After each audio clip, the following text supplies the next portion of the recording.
Santo, no nome de Jesus. Boa noite para todos.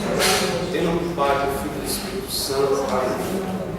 Vinde, Espírito Santo, enche os corações dos vossos fiéis, e acendei neles o fogo do vosso amor. Enviai sobre o vosso Espírito, que será criado, e renovareis a face da terra. Oremos, ó Deus, e institui os corações dos vossos fiéis. Fazem agradecemos retamente todas as coisas, segundo o mesmo Espírito, e gozemos sempre de suas consolações. Por Jesus Cristo, Senhor nosso. Amém. Estamos realizando o Pai, do Filho e do Espírito Santo. Então, gente, nós estamos no curso, antes de hoje de reflexão sobre a questão da razão na Bíblia, a partir do texto do Padre Caetano da Titilés, que escreveu esse número aqui, Nova Jerusalém, primeira parte, Reino de Deus. São dois textos que o Padre Caetano escreveu, intitulado Nova Jerusalém. Um, o Reino de Deus, e outro, Eclesiologia. Nós estamos basicamente vendo um texto sobre o Reino de Deus, que nós abordamos ontem, uma perspectiva da libertação ao longo da história do Antigo Testamento. Aí foi me perguntado o seguinte: Padre, o que é mesmo teologia da libertação? É claro que fica difícil a gente falar em poucas palavras. O meu tema aqui específico não é tanto, não é fazer um registro específico do que é a teologia da libertação. Mas o Padre Caetano está fazendo uma crítica à teologia da libertação. Já precisa de certos pressupostos para a gente poder entender essa crítica. Mas a gente poderia retomar. Ontem eu disse que a teologia da libertação teve a intuição de pegar no texto do Êxodo, quando o povo está escravizado lá no Egito, pedindo a libertação daquela situação de sofrimento. Então, Deus desceu e escutou o clamor e viu o que estava acontecendo. E manifestou-se para libertar o povo através de Moisés. Bom, essa intuição da teologia da libertação, de pegar o texto do Êxodo e aplicar na pessoa de Jesus Cristo, foi então uma tentativa de, dentro desse quadro de injustiça que nós temos na América Latina, e agora a teologia da libertação está espalhada pelo mundo inteiro, particularmente nas áreas mais pobres do mundo. Eu tenho amigos meus lá do Timor-Leste, do lado do Pacífico. Eles estudam, a língua é portuguesa, os textos do Leonardo Boff. Então, assim, a teologia da libertação está espalhada na África, na Ásia, em diversos lugares, com a perspectiva de ajudar os pobres a terem uma nova situação que não seja marcada pela opressão e pela injustiça. A partir dessa perspectiva que a Bíblia nos oferece, que Deus se manifesta para libertar o seu povo, não é?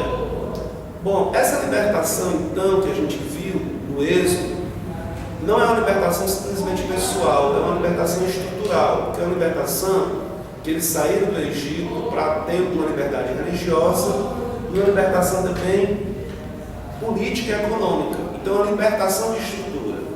A teologia da libertação, então, olhando para a situação grave de injustiça em que nós vivemos, particularmente aqui no país, ela vai dizer que nós não podemos resolver o problema da injustiça olhando apenas para uma dimensão pessoal da pessoa. A pouco momento vem uma pessoa que me pediu uma ajuda, a gente dá uma olhada, daqui a pouco vem outro, é o máximo de gente, a gente vai ficar resolvendo só os problemas, as consequências do problema.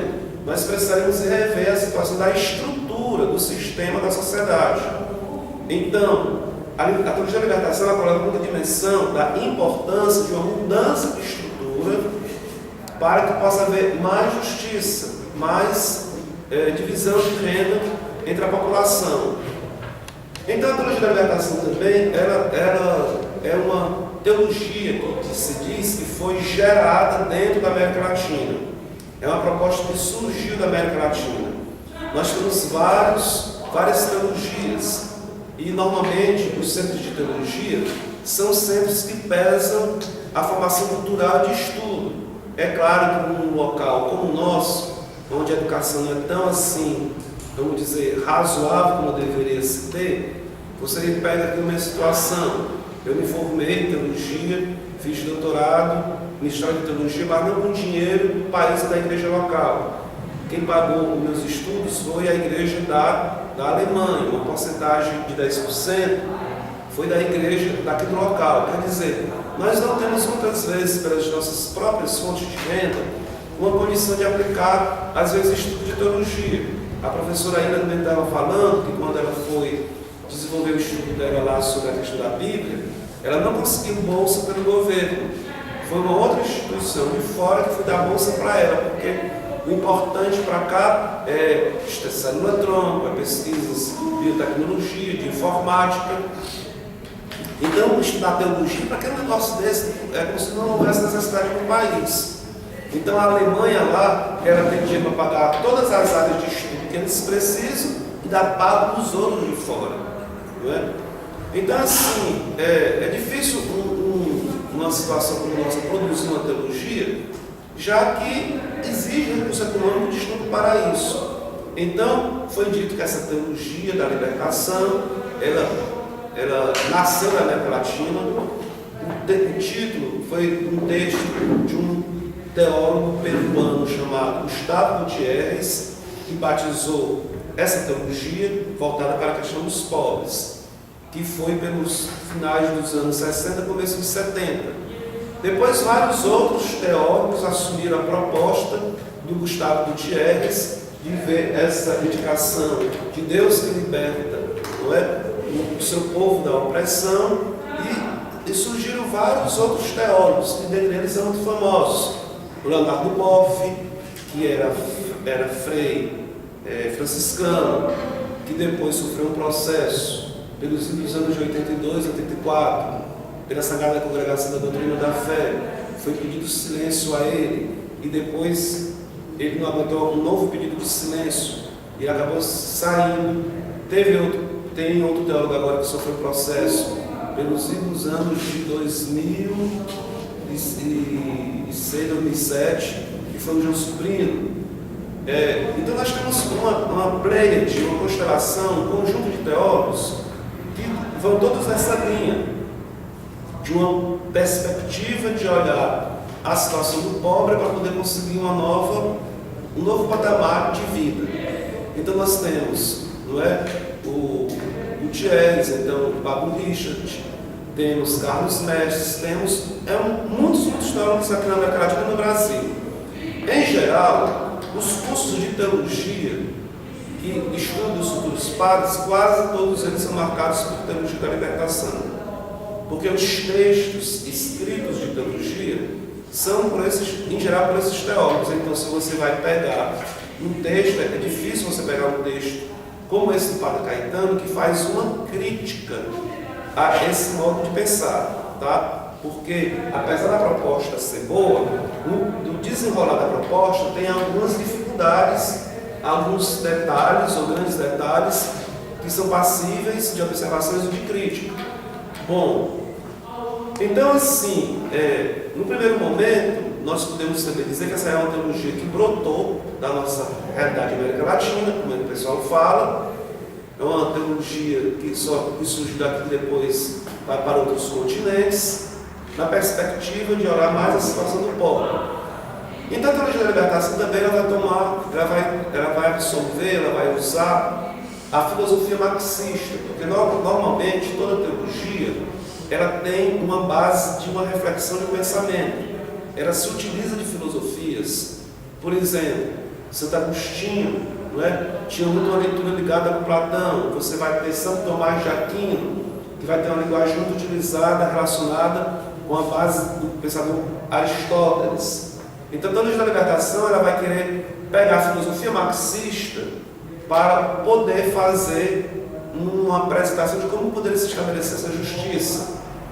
Então, a Sagrada Congregação, pelos anos de 82 e 84, ela fez observações ou fez documentos, não é, que criticavam a utilização dessa filosofia marxista, que também para nós aqui não é um específico nosso, tá? Assim, a gente pode tocar um pouco mais para frente sobre isso, mas a nossa é muito específico a gente tiver a questão bíblica.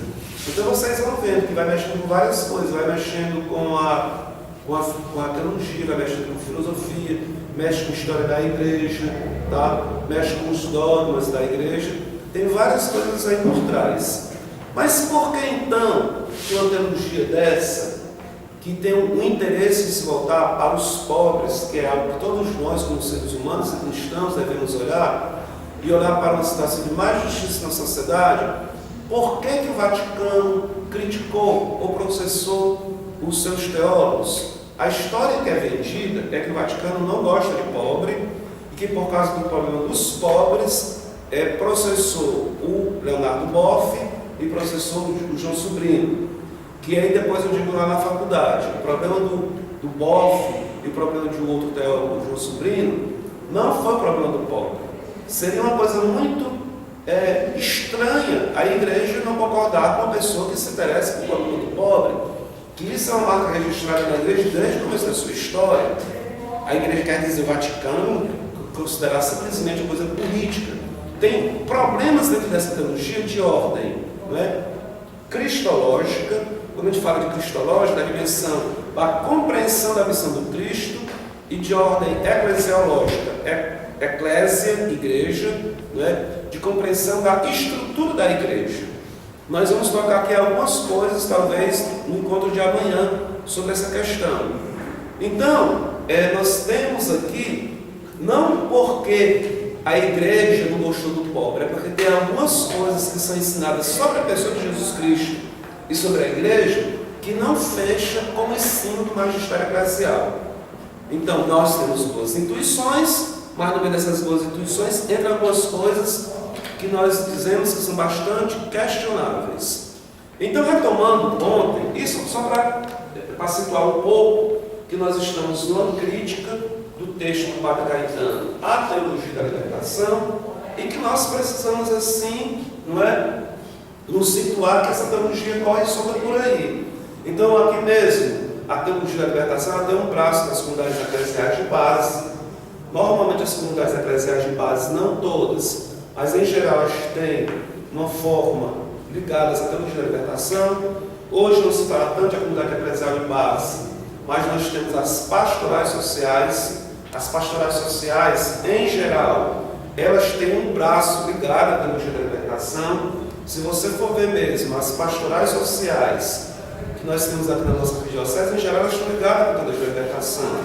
Basta a gente ver a Adital, que eu sempre cito a Adital e critico a questão da Adital, que está aqui no bairro, na paróquia. Vamos dizer, é uma junção de várias pessoas ligadas à teologia da libertação. Tá?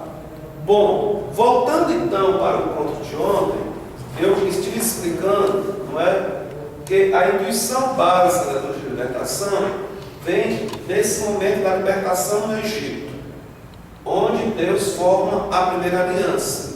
Teve uma indicação que nós vimos ligado lá, se vocês chegaram a ler o livro, tem as indicações lá de honrar dos credos que diz que Deus é aquele que libertou o povo do Egito. E chegou a dar uma revisão. Então, que libertação foi essa?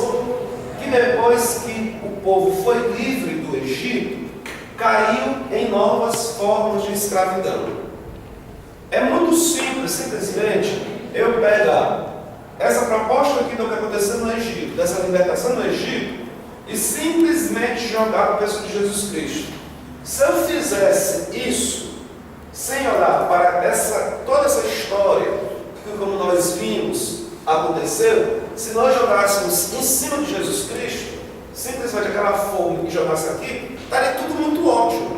A teologia da libertação não teria nada para se dizer, porque então Jesus Cristo também veio fazer uma libertação de estrutura, uma libertação religiosa, e nós deveríamos simplesmente trabalhar para isso, pronto, e acabou-se. Tá? Mas aí o que é que vem nos acrescentar esse conjunto dessa história? Que também eu disse para vocês que a teologia da libertação normalmente não analisa essa história aqui, simplesmente é lá o êxodo e dá um pulo para a pessoa de Jesus Cristo. Então o Padre Caetano ele vai refletir esse buraco que falta dentro da visão de muitos teólogos. E o que nós nos deparamos é com esse problema, não é? Que tem uma libertação, mas depois vem uma nova escravidão com os assírios, depois uma nova escravidão com a Babilônia, outra escravidão com os persas, outra escravidão com a Macedônia, outra escravidão com os gregos, até chegar na figura dos romanos, do domínio romano. Então é difícil você compreender que tipo, não é, de libertação foi essa. Agora, como a Páscoa foi celebrada na noite da fuga do Egito, a Páscoa era uma celebração, na nossa leitura de hoje, nós podemos dizer que era uma celebração bastante subversiva. Porque vocês prestem atenção, o que era a Páscoa? A Páscoa era uma festa de pessoas que eram escravas, que conseguiram a liberdade. E todas as vezes que os hebreus, o povo de Israel, celebrava a Páscoa, eles se lembravam que eles tinham sido escravos e foram libertados.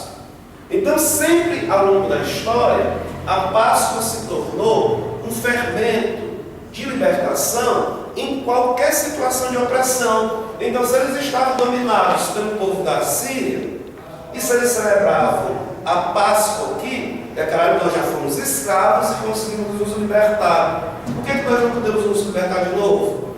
Então, em toda essa história aqui, a Páscoa, ela semeou o desejo de uma história nova, de uma história diferente. A tal ponto também, quando a gente lê os evangelhos, que quando os romanos estavam ouvindo o domínio romano, quando o povo estava esperando a manifestação do Messias, o povo estava em pé de guerra.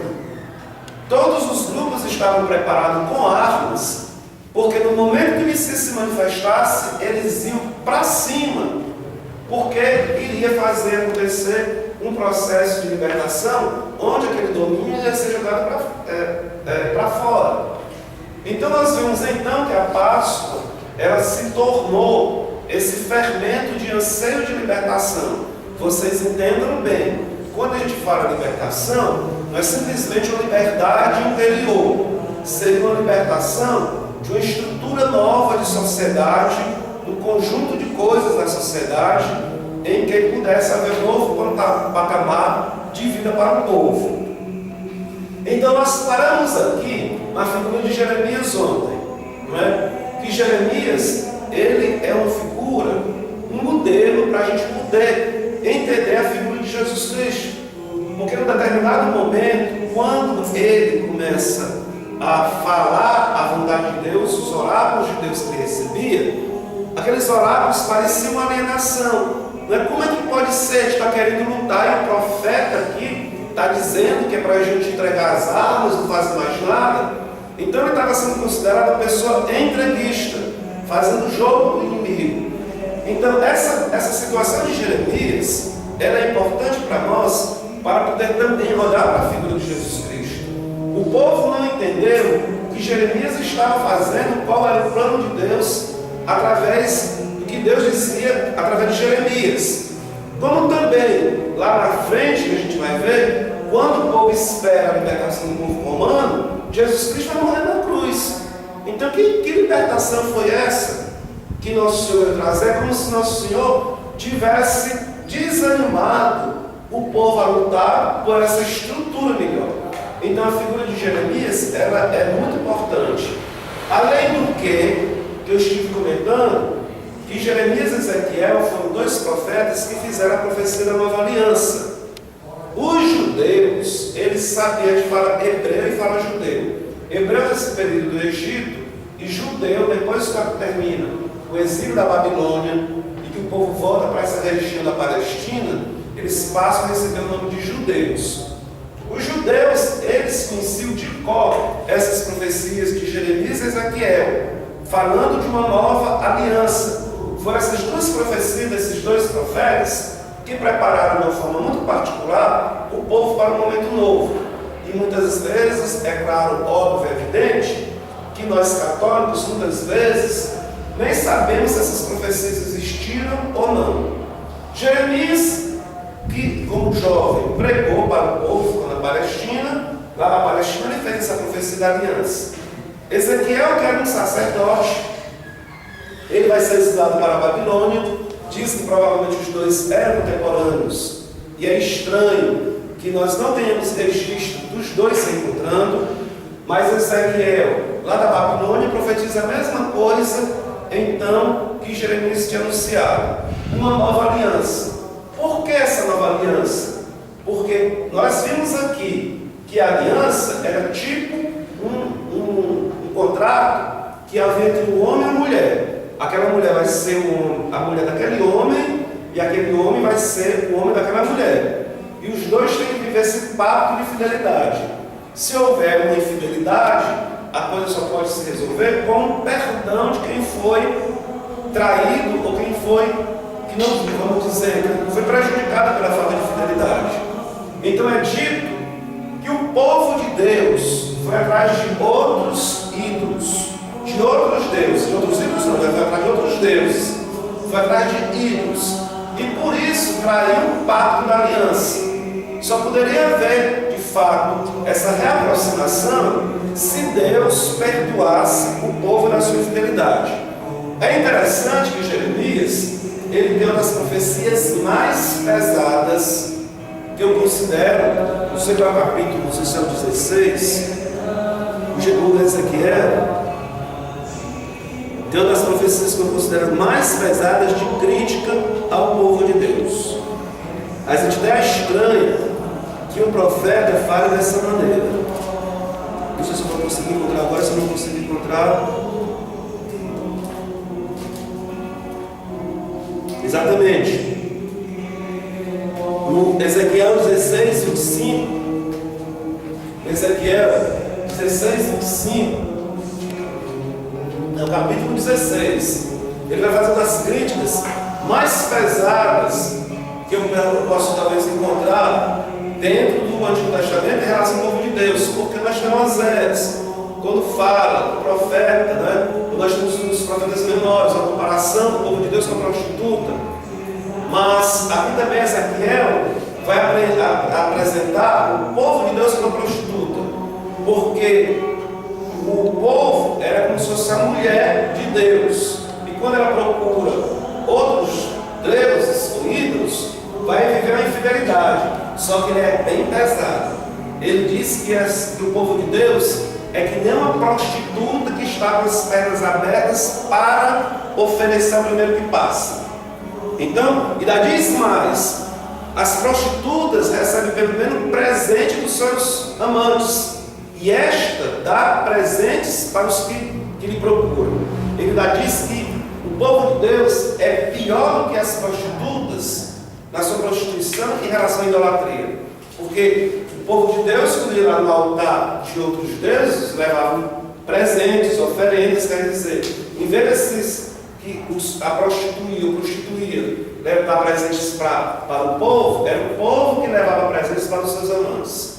Então nós temos críticas muito pesadas aqui em relação a essa infidelidade do povo de Deus em relação para com o seu Deus. Ao mesmo tempo, um anúncio de um perdão.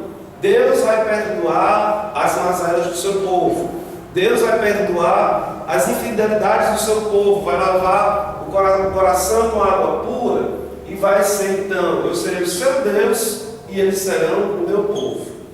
Então essas profecias, elas são importantíssimas para a gente acompanhar esse processo, porque é interessante. As duas profecias, elas falam da importância da experiência do coração. Eu darei um coração novo. Tá? Isso é muito forte nas duas profecias. Quando se fala de coração novo, nós já temos aqui, que é algo de uma experiência pessoal. Não é necessariamente uma coisa de conjunto. Mas o conjunto do povo é o conjunto de um povo que tem um coração novo. Então, se fala que essa novidade dessa nova aliança passa pela experiência pessoal de cada um. É importante isto nas profecias, porque as profecias vão enfatizar a situação de uma nova vida, de uma nova pessoa, não necessariamente de uma nova estrutura, apesar que a nova estrutura, o povo, Não é? O povo de Deus, é o meu povo, é um povo que tem um coração novo. É importante esse aspecto, porque a teologia da libertação, lá na frente, ela vai enfatizar, como eu já disse para vocês, o problema da estrutura. É preciso novas estruturas. É preciso um novo sistema. Mas como é que você pode mesmo conseguir uma nova estrutura se você não tem um coração novo?